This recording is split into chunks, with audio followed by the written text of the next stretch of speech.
Hello. Recall that in the previous lecture we discussed the architecture of LTE networks, that is 4G cellular networks.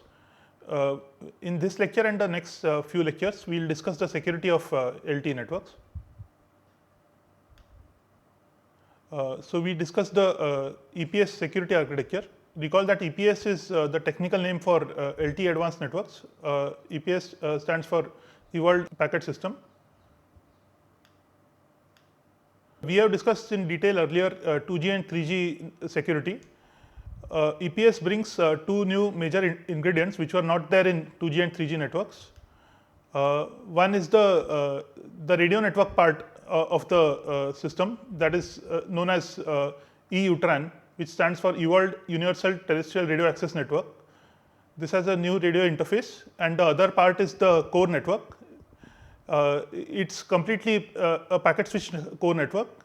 It's the internet protocol or IP based core network known as Evolved Packet Core or EPC. So the core network of LTE is known as EPC, and the radio access network is known as EUTRAN. So GSM and 3G security mechanisms offer a good basis for the EPS security architecture. So we will see that there are many similarities between the security mechanisms in EPS and those in GSM and 3G, which we discussed earlier. But due to the significant difference in the architecture of EPS relative to GSM and 3G systems, each GSM or 3G mechanism, if reused to be applicable in the EPS context, needs to be adapted from the original context and embedded to the EPS architecture.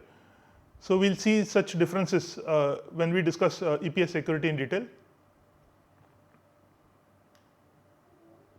EPS must also be able to interwork with legacy systems, that is, if any 3G or 2G systems are connected to the 4G network.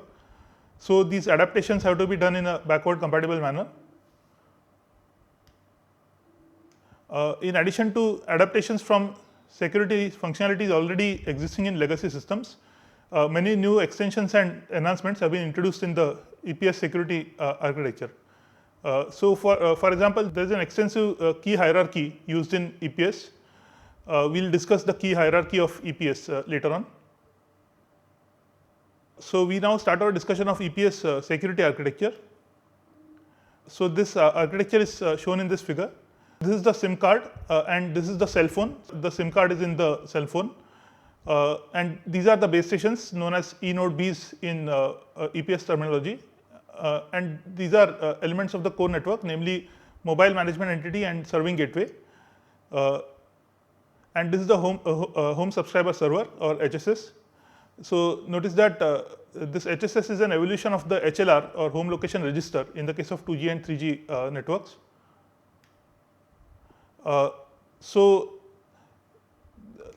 After the user equipment or UE, which is shown over here, has been identified, the mobility management entity or MME in the serving network, which is shown here, it fetches authentication data from the home network. So the MME has a connection with the home network. So in this picture, this is the serving network as shown by this label here, and this is the home network. And the serving network has a connection with the home network. So after the UE has been identified, the MME in the serving network fetches authentication data from the home network. Next, the MME triggers the authentication and key agreement protocol with the UE. We will see that this authentication and key agreement protocol has many similarities with that in 3G systems. After this protocol has been successfully completed, the MME and the UE share a secret key which is known as KASME, and ASME here stands for Access Security Management Entity. So that is a difference in EPS related to 3G. In the case of 3G, the MME and the UE shared two secret keys, that is the ciphering key and the integrity key at the end of the authentication and key agreement process. Here instead, the MME and the UE share a secret key KASME, and from this key further keys used for ciphering and integrity protection are derived. In the EPS, the MME takes the role of the ASME, that is Access Security Management Entity. So it is responsible for authentication of the UE. Now the MME and the UE are able to derive further keys from the KASME. They derive further keys which are used for encryption and message integrity. In particular, two derived keys are used for confidentiality and integrity protection of the signaling data between MME and UE. There is signaling data or control information exchanged between the UE and the MME. So that is shown by this arrow, NAS protection. NAS stands for non-access stratum. As we have discussed before, the connection between the UE and the MME is known as non-access stratum, and the connection between the UE and the base station is known as access stratum. Two derived keys are used for confidentiality and integrity protection of the signaling data between the MME and UE. So that is shown by this arrow. And another derived key is transported from the MME to the E node B. So it is transported over this secure link from the MME to the E node B. Three more keys are subsequently derived both in the E node B and in the UE. What are the functions of these three keys which are derived in the E node B and the UE? So two of these keys are used for confidentiality and integrity protection of the signaling data between the E node B and the UE. So this is shown by this arrow labeled as AS protection. AS is access stratum. So two of the keys derived, two of the three keys are used for confidentiality and integrity protection of the signaling data between the E node B and the UE. And the third key is used for confidentiality protection of the user plane data between the E node B and the UE. This is shown by this arrow labeled as UP encryption or user plane encryption.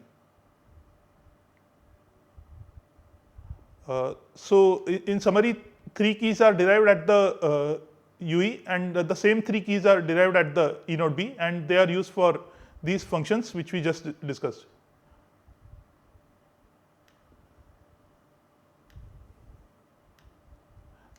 There is also confidentiality and integrity protection for the signaling and user data carried over the interface between the E node B and the core network. That interface is shown by this.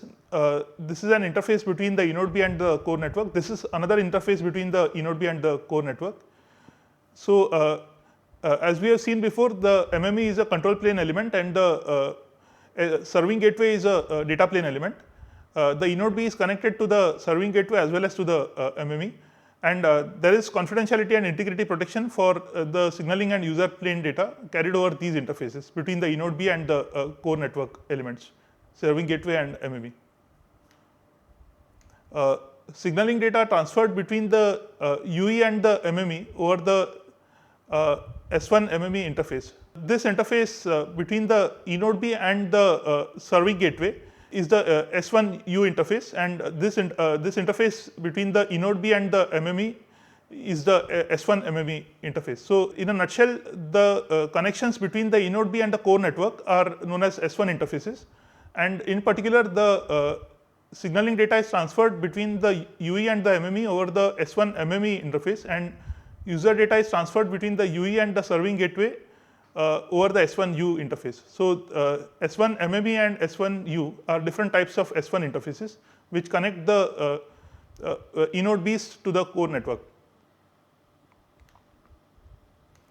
If cryptographic protection is applied to the S1 interfaces, which we just discussed here, then the protection mechanism used is IPsec, which we discussed earlier. So this provides network layer security. So that is shown over here. These interfaces are protected using IPsec.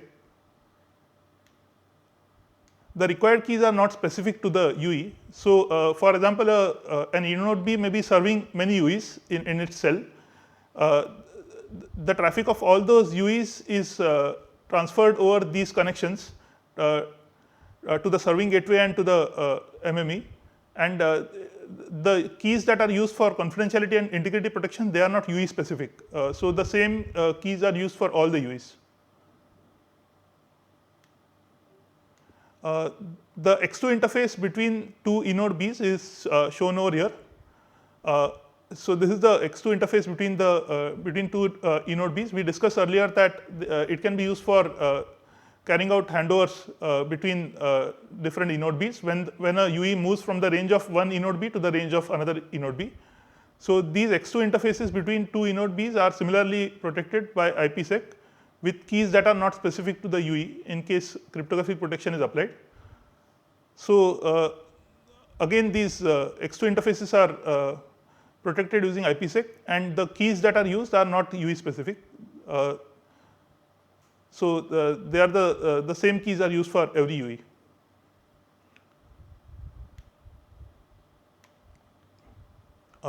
Now this figure shows how confidentiality and integrity protection mechanisms are embedded in the signaling plane protocols.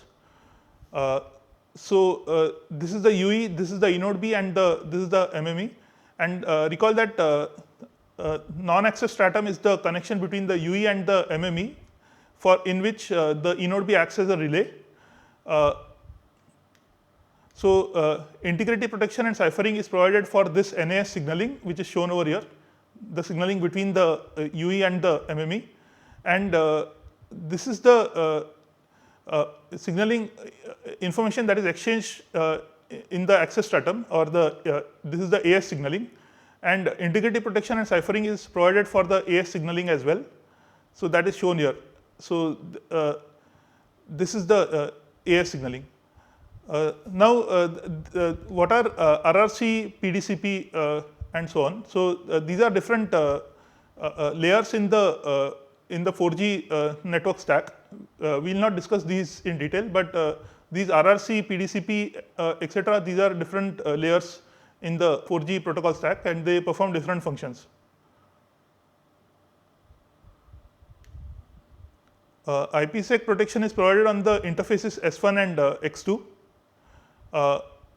So this is the S1 interface, and IPsec protection is provided on this S1 interface, and similarly the connection between this eNode B and other eNode Bs is the X2 interface, and that is also protected using IPsec.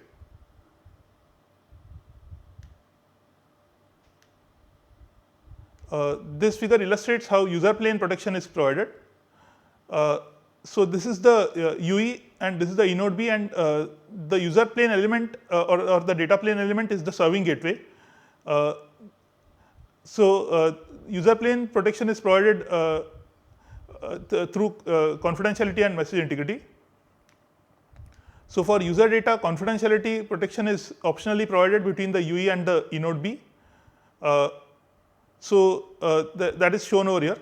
So this there is optional encryption between the UE and the eNode B, and integrity protection is not applied on the user data between the UE and the eNode B. So we can see that on this arrow there is no integrity.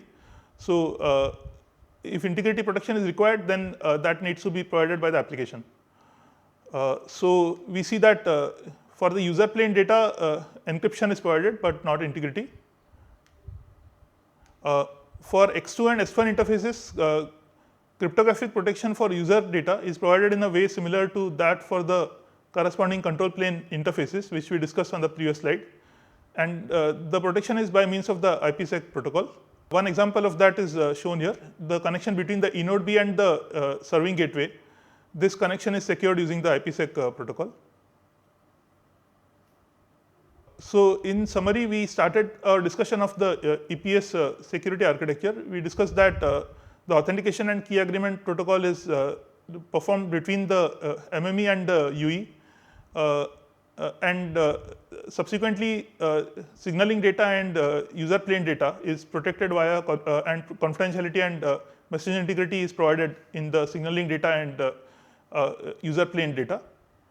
We will continue our discussion of LTE security in the next lecture. Thank you.